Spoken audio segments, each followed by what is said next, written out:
Friends, welcome back to my channel. ಬನ್ನಿ ಇವತ್ತು simple ಆಗಿ ಚಪಾತಿ ದೋಸೆಗೆ ಒಳ್ಳೆ ಕಾಂಬಿನೇಷನ್ ಆಗಿರುವಂತಹ ಕುಂಬಳಕಾಯಿ ಪಲ್ಯನ ಹೇಗೆ ಮಾಡೋದು ಸಿಂಪಲ್ ಆ್ಯಂಡ್ ಟೇಸ್ಟಿಯಾಗಿ ಅಂತ ನೋಡೋಣ ಬನ್ನಿ. ಫಸ್ಟಿಗೆ ಒಂದು ಫ್ಯಾನ್ ತೊಗೊಂಡಿದ್ದೀನಿ. ಪ್ಯಾನ್ಗೆ ಒಂದು 2 ಟೇಬಲ್ ಸ್ಪೂನಷ್ಟು ಎಣ್ಣೆ ಹಾಕ್ಕೊಂಡಿದ್ದೀನಿ. ಎಣ್ಣೆ ಹಾಕಿದ ಮೇಲೆ ಅದಕ್ಕೆ ಒಂದು ಅರ್ಧ ಟೇಬಲ್ ಸ್ಪೂನಷ್ಟು ಸಾಸಿವೆ ಕೂಡ ಹಾಕೋತೀನಿ. ಎಣ್ಣೆ ಚೆನ್ನಾಗಿ ಕಾದ್ಮೇಲೆ ಸಾಸಿವೆ ಹಾಕಿದ್ಮೇಲೆ 1 ಟೇಬಲ್ ಸ್ಪೂನಷ್ಟು ಕಡಲೆಬೇಳೆ, ಉದ್ದಿನಬೇಳೆ ಬೇಕಂದರೆ ಹಾಕ್ಕೊಳ್ಳಿ, ಇಲ್ಲಾಂದರೆ ಸ್ಕಿಪ್ ಮಾಡಿ, ಚೆನ್ನಾಗಿರುತ್ತೆ ಅಂತ ಹಾಕಿದ್ದೀನಿ. ಒಂದು ಅರ್ಧ ಸ್ಪೂನಷ್ಟು ಜೀರಿಗೆ, ಹಾಗೆ 1 ಒಣಮೆಣಸಿನ್ಕಾಯಿ, ಹಾಗೆ 2 ಹಸಿಮೆಣಸಿನ್ಕಾಯಿ, ಹಾಗೆ ಸ್ವಲ್ಪ ಕರಿಬೇವನ್ನು ಕೂಡ ಹಾಕೋತೀನಿ. ಜೊತೆಗೆ ಇದಿಷ್ಟನ್ನು ಚೆನ್ನಾಗಿ ಮಿಕ್ಸ್ ಮಾಡಿಕೊಂಡು ಇವಾಗ ಕರಿಬೇವು ಕೂಡ ಹಾಕೊಳ್ಳೋಣ.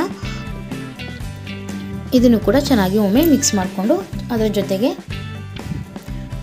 1 ಸಣ್ಣಗೆ ಹೆಚ್ಚಿರುವಂಥ ಈರುಳ್ಳಿ ಕೂಡ ಹಾಕ್ಕೊಂಡಿದ್ದೀನಿ.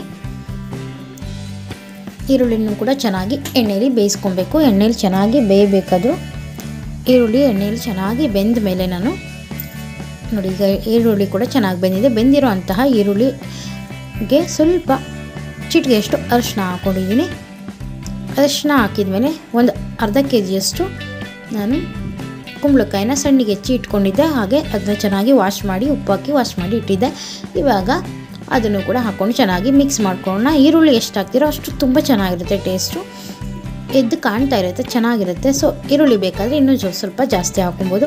ಇವಾಗ ಇದನ್ನು ಚೆನ್ನಾಗಿ ಮಿಕ್ಸ್ ಮಾಡ್ಕೊಂಡಿದ್ದೀನಿ. ನಾನು ಇವಾಗ ಯಾವ ಲೋಟ ತೋರಿಸೋದನ್ನ ಆ ಲೋಟದಲ್ಲಿ 1 ಲೋಟದಷ್ಟು ಟೋಟಲಾಗಿ ನೀರು ಯೂಸ್ ಮಾಡಿದ್ದೀನಿ. ಹಾಗೆ ರುಚಿಗೆ ತಕ್ಕಷ್ಟು ಉಪ್ಪು ಕೂಡ ಹಾಕ್ಕೊಂಡು ಮಿಕ್ಸ್ ಮಾಡ್ಕೊಳ್ಳೋಣ. ಇವಾಗ ಇದನ್ನು ಚೆನ್ನಾಗಿ ಒಮ್ಮೆ ಮಿಕ್ಸ್ ಮಾಡ್ಕೊತಾ ಇದ್ದೀನಿ. ಇವಾಗ ಅದಕ್ಕೆ ಒಂದು ಅರ್ಧ ಸ್ಪೂನಷ್ಟು ಸಕ್ಕರೆ ಹಾಕ್ಕೊತಿದ್ದೀನಿ. ಕುಂಬಳಕಾಯಿ ಏನಾದರೂ ಸಿಹಿ ಇಲ್ಲ ಅಂತ ಅನಿಸಿದೆ ಆಗ ಮಾತ್ರ ನೀವು ಸಕ್ಕರೆ ಹಾಕ್ಕೊಳ್ಳಿ. ಸಿಹಿ ಇದ್ದರೆ ಸಕ್ಕರೆ ಅಥವಾ ಬೆಲ್ಲ ಹಾಕೊಳ್ಳೋ ಅವಶ್ಯಕತೆ ಇರಲ್ಲ. ಇದು ಸ್ವಲ್ಪ ಸಪ್ಪೆ ಇರೋದ್ರಿಂದ ನಾನು ಒಂದು ಅರ್ಧ ಟೇಬಲ್ ಸ್ಪೂನಷ್ಟು ಸಕ್ಕರೆ ಯೂಸ್ ಮಾಡಿದ್ದೀನಿ. ಇವಾಗ ಇದನ್ನು ಒಂದು 5 ನಿಮಿಷ ಅಷ್ಟೊತ್ತು ಪ್ಲೇಟ್ ಮುಚ್ಚಿ ಬೇಯಲಿಕ್ಕೆ ಬಿಡಬೇಕು. ಇವಾಗ ನೋಡಿ, ಇದು 3/4% ಚೆನ್ನಾಗಿ ಬೆಂದಿದೆ. ಸೊ ಈ ರೆಸಿಪಿ ನಿಮಗೆ ಇಷ್ಟ ಆದರೆ ಪ್ಲೀಸ್ ನಮ್ಮ ಚಾನಲ್ನ ಲೈಕ್ ಮಾಡಿ, ಶೇರ್ ಮಾಡಿ, ಹಾಗೆ ಸಬ್ಸ್ಕ್ರೈಬ್ ಮಾಡ್ಕೊಂಡು ನೋಡಿ. ಇವಾಗ ಆ ಥರ ನನಗೆ ಹೇಗೆ ತೋರಿಸ್ದೆ ಆ ಥರ ನಾವು ಚೆಕ್ ಮಾಡ್ಕೊಬೇಕಾಗುತ್ತೆ. ಒಮ್ಮೆ ಅದನ್ನು ಬೇಯಬೇಕು ಅಂತ ಅಂದಾಗ ಬೇಯಿಸ್ಕೊಳ್ಳಿ. ಇವಾಗ ನಂದು ಆಲ್ರೆಡಿ ಬೆಂದಿದೆ ಅದು. ಸೊ ಅದನ್ನು ಲಾಸ್ಟ್ ಫೈನಲ್ ಟಚ್ ಅಂತ ಹೇಳ್ತಾರಲ್ಲ, ಹಾಗೆ ಸ್ವಲ್ಪ ಕೊತ್ತಂಬರಿ ಸೊಪ್ಪು, ಸಣ್ಣಗೆ ಹೆಚ್ಚಿರೋ ಕೊತ್ತಂಬರಿ ಸೊಪ್ಪು, ಹಾಗೆ ಒಂದು 2 ಟೇಬಲ್ ಸ್ಪೂನಷ್ಟು ಕಾಯಿ ಕೂಡ ಹಾಕ್ಕೊಂಡಿದ್ದೀನಿ. ಇಲ್ಲಿಗೆ ಈ ರೆಸಿಪಿ ಮುಗೀತು. ಸೊ ಇಷ್ಟೊತ್ತು ನೋಡಿದ್ದಕ್ಕಾಗಿ thanks for watching friends. Bye.